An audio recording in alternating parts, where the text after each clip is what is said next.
हमारे भिंड जिले के जागरूक नागरिक, हमारे प्रिंट और इलेक्ट्रॉनिक मीडिया के मित्र और हमारे पुलिस विभाग के साथी,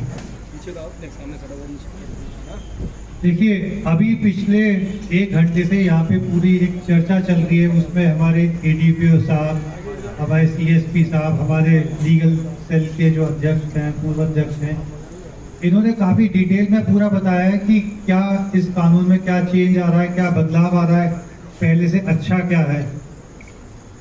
देखिए जिले के पुलिस कप्तान होने के नाते मेरा फर्ज है कि क्या कहते हैं, जो पिछले 7 दिन से जो हमारी पुलिस टीम लगी हुई है पूरे जिले की, सबसे पहले तो मैं उसको बधाई देता हूं कि वो लगातार लगे हुए हैं। इस बदलाव जो है, ये बदलाव अगर सुगम तरीके से लागू हो पा रहा है तो उसमें हमारे जितने भी हमारे अधिकारी हैं, हमारे थाना प्रभारी, हमारे पुलिस वाले हैं, उनका बहुत योगदान है। देखिए पुलिस का काम ऐसा है कि कमियां निकालना हर किसी के लिए बहुत आसान होता है। हर छोटी चीज देखी साहब ये पुलिस साहब, ये पुलिस ऐसे साहब, पर एक बार आप यह देखो कि काम क्या क्या है पुलिस का। किसी को कोई समस्या आती है, उसे समझाना पड़ता है भैया पुलिस का काम नहीं है ये, इसके लिए अरे नहीं साहब आप चाहोगे तो हो जाएगा। तो उनको समझाना पड़ता है भैया हर चीज का एक नियम होता है। तुम्हारा अगर खेती में जो जगह का बंटवारा है साहब, दूसरा जोत रहा है, आप चाहोगे तो रुक जाएगा।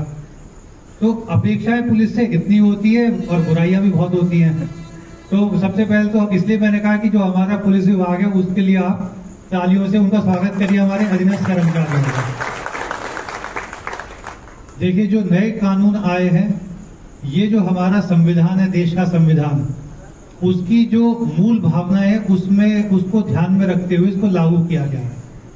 3 चीजें इसमें सबसे महत्वपूर्ण है और आप इसका सारांश भी वही है: न्याय, समानता और निष्पक्षता।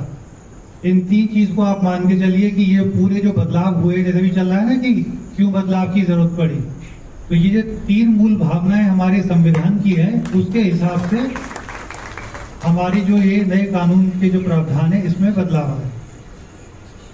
अब आज से 5-6 साल पहले भी एक पुलिस के लिए बड़ा एक चैलेंजिंग टास्क था। मेरे ख्याल से सभी पुलिस वालों को पता होगा, एक बार सीसीटीएनएस लागू हुआ था, उस समय थे तुम प्रवीण, मैं आपको उस समय की स्थिति बताया था। जब सीसीटीएनएस लागू हुआ था तो एसपीओ के पास लाइन लग गई थी, लाइन जाने की, कि साहब हम थाने नहीं रह पाएंगे, हमें लाइन कर दो। कुछ लोग अपना वॉलंटरी रिटायरमेंट देने को तैयार हो गए थे कि साहब हम नौकरी नहीं कर पाएंगे। क्यों? क्योंकि वो भी एक बहुत नई चीज थी, उसमें हर चीज कंप्यूटर से होना था। आपकी एफआईआर होगी तो कंप्यूटर से होगी, आपका आगे का जो पर्चा पड़ेगा वो कंप्यूटर से होगा, अगर जो घटनाक्रम का निरीक्षण है उसकी आपको लैटिट्यूड लॉन्गिट्यूड डालना पड़ रहा था। तो उस समय हमारे काफी सारे कर्मचारी परेशान थे, पर उस समय भी अधिकारियों ने ढांढस बंधाई। और आज मैं आपको बता देता हूँ, मेरे ख्याल से यहाँ पे लोगों को नहीं पता होगा कि सीसीटीएनएस के इम्प्लीमेंटेशन में मध्य प्रदेश देश में सबसे अव्वल है। हम लोग पहले ही मान के चल लेते हैं कि जो मध्य प्रदेश है थोड़ा सा ऐसा है, थोड़ा कम है, पर मैं आपको बता देता हूँ कि जो सीसीटीएनएस जो टेक्नोलॉजी के हिसाब से मैं कहता हूँ सबसे चैलेंजिंग टास्क था। जो हमारे नए नियम आ रहे हैं इनका इम्प्लीमेंटेशन तो मुझे लगता है कि उससे 1/3 कठिन ही होगा। कठिन ज्यादा पुलिस के लिए क्यों होगा? क्योंकि पुलिस को तो पुलिस की एक गलती जो आज की होगी वो अगले 6 महीने तक हमें दुख देगी। चाहे जो यहाँ पे वकील साहब लोग हैं, एडीपीओ साहब लोग हैं या मजिस्ट्रेट साहब लोग हैं, उनको तो कम से कम कोई भी अपराध आज पंजीबद्ध करेंगे तो 15 दिन 1 महीना उनके पास समय है उस चीज को समझने का। हमारे पुलिस के अधिकारी कर्मचारियों के पास आज जो रात 12 बजे थी उसके बाद से गलती का कोई स्कोप का समय दिया। और इसके बाद भी मैं आपसे बोलूंगा जी, चाहे यहाँ के हो चाहे हमारे जिले के कहीं भी हो, आपसे गलती होगी, मैं आपका अधिकारी हूँ और आपको बचाना मेरा कर्तव्य है। तो कोई भी चीज आपसे अगर अनजाने में कोई गलती होगी, त्रुटि होगी, हम मान के चल रहे होगी तो होगी, उसके लिए हमें जो जिम्मेदारी आएगी हम लेंगे अपने पे। मेरे ख्याल से जितने भी लोग हमारे यहाँ पे पुलिस विभाग के सब जानते हैं, जब मेरा एक शब्द में न्याय जरूर बोलता था। मैंने कहा न्याय क्या हुआ? मतलब एक चीज है कि किसी भी चीज को लेकर न्याय शब्द बहुत ज्यादा, और मुझे खुशी है इसमें न्याय आया। जब मैं शुरू में इस जिले में आया तो 2-3 घटनाएं आपको बताऊंगा जो न्याय से संबंधित है। एक लड़के की टोल पे पिटाई हुई, 4-5 लोगों ने पिटाई करी। पिटाई हुई तो सबसे पहले तो थोड़ा सा कुछ परिस्थितियां ऐसी थी कि एफआईआर अगले दिन हुई। पिटा हुआ था, उसकी चोट भी थी, तो हमने पूछा भाई क्यों, कहने लगे सर थोड़ा सा कुछ दिक्कत थी। ठीक है एफआईआर करो। 1-2 दिन बाद फोन आता है कि साहब वो दूसरे पक्ष से भी एफआईआर कर लो। तो जवाब मैं आपको बताऊंगा, आपको सुन के हंसी आएगी। और मेरे ख्याल से ये मेरा कहना उन सभी लोगों के लिए जो इस तरह की, साफ समझौता हो जाएगा। गलत समझ रहे हो इसका? एक तो एक आदमी पिट जाए, उसके ऊपर से एफआईआर कर दो, समझौता हो जाएगा। तो इस प्रकार के 2-3 आई। उसके बाद जब मेरे जवाब उन लोगों ने सुने, तो फिर उसके बाद से मेरे पास तो अभी तक ऐसा कुछ चीज आई नहीं।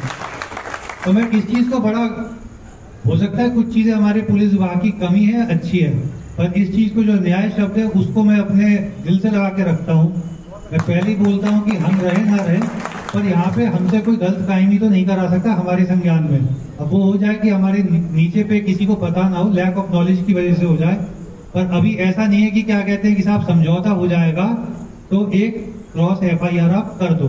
तो ये तो एक चीज है बिल्कुल।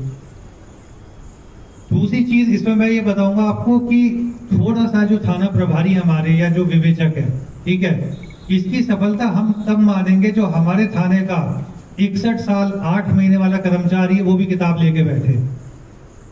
इसका मेरे ख्याल से आप मतलब समझ गए होंगे कि 4 महीने रिटायरमेंट के बच रहे हैं, तो इसका मतलब ये नहीं कि साहब अब तो हम काम नहीं करेंगे।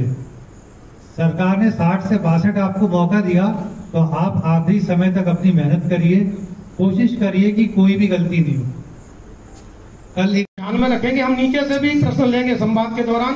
वक्ताओं से मंचासी नगरीगढ़ से निवेदन है कि बहुत सार्थक और समय की सीमा को ध्यान में रखते हुए अपनी बात को कंक्लूड करके कहें। बहुत बहुत धन्यवाद। आइए इस क्रम में मैं हमारे बीच मंचासी जिला युवा संघ के पूर्व अध्यक्ष नरेंद्र चौधरी जी को आवाज देता हूं कि वो आए और अपनी सार्वगर्भित बात आज के इस परिप्रेक्ष्य में कहें। आदरणीय नरेंद्र चौधरी जी। अपराध के लिए सामुदायिक सेवा के दंड का प्रावधान किया गया। दूसरी धारा 209 पुरानी धारा की 174 ए उद्घोषणा, जिस व्यक्ति के विरुद्ध उद्घोषणा जारी हो जाती है उसके जवाब में गैर हाजिर रहना। तीसरा अपराध धारा 226 पुराना अपराध हुआ करता था, धारा 309 आईपीसी आत्महत्या करने के लिए प्रयत्न, उसमें कुछ बदलाव के साथ धारा 226 अधिनियम में इसका प्रावधान किया गया। विधि विरुद्ध शक्ति का प्रयोग करके या प्रयोग करने से विरत रहने के लिए आत्महत्या करने का प्रयास।